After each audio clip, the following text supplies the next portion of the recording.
Le grand direct des médias, Jean-Marc Morandini. C'est la série dont tout le monde parle. Jeudi, Netflix lancera la première création française très attendue qui s'appelle Marseille. Au casting, on retrouve notamment Gérard Depardieu en maire de la cité phocéenne, Benoît Magimel dans le rôle de son traître de premier adjoint. C'est une série qui sera également diffusée sur TF1. Avec nous pour en parler, celui qui l'a vu en avant-première, c'est Alain Carazé. Bonjour Alain.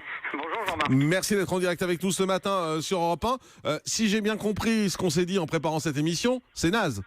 Ah, c'est très très mauvais, c'est pire qu'on pouvait l'imaginer, parce que c'est vrai que depuis un an, on s'attendait quand même à, comme Netflix nous disait, un peu un House of Cards à la française. C'est la première et la seule série française de Netflix à ce jour, et c'est une catastrophe. Mais comment ça peut être une catastrophe avec Depardieu, avec Magimel, avec un sujet comme Marseille qui, voilà, on le sait, inspiré des tas de films et de séries. Qu'est-ce qui est raté ?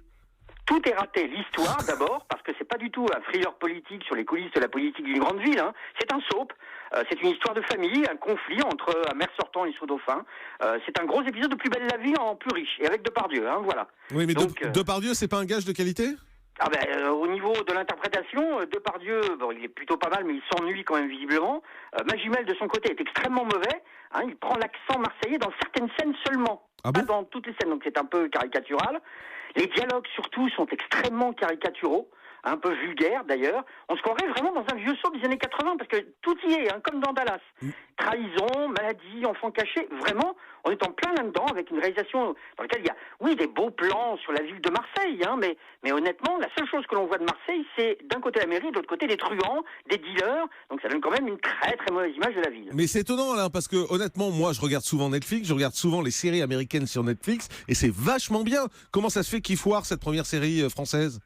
Alors, il y a plusieurs éléments qui pourraient peut-être expliquer ça. Tout d'abord, c'est que la volonté de Netflix, quand il produit des séries, quand il lance des séries, c'est qu'on en parle. Donc, c'est pas autant que ça soit bon, parce que de toute façon, il ne calcule pas l'audience. En tout cas, il la garde secrète, il ne la dit pas.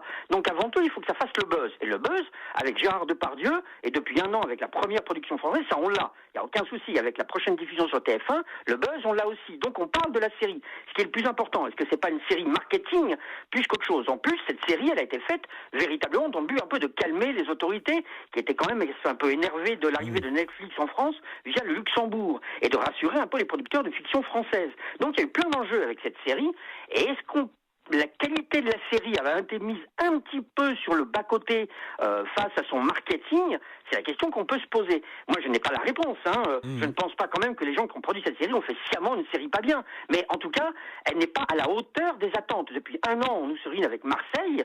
Netflix fait comme tous les autres. Il peut très bien faire, comme toutes les autres chaînes, des mauvaises séries. Elle en a fait. Marco Polo, c'était pas bien. Il y a eu d'autres. Comme TF1, comme M6, comme Canal+. Quelquefois, Netflix se prend les pieds dans le tapis. Et je précise qu'au scénario, on trouve quand même Dan Frank, qui est quand même talentueux, qui a fait, entre autres, en télé, les Hommes de l'Ombre. Et donc, lui aussi s'est vautré dans cette affaire, quoi. Disons que quelque part, c'est quand même assez incroyable. En effet, Dan Frank, Les Hommes de l'Ombre, et puis c'est quelqu'un qui a vraiment beaucoup de talent. Mais là, les dialogues sont vraiment ridicules, quoi. C'est un feuilleton.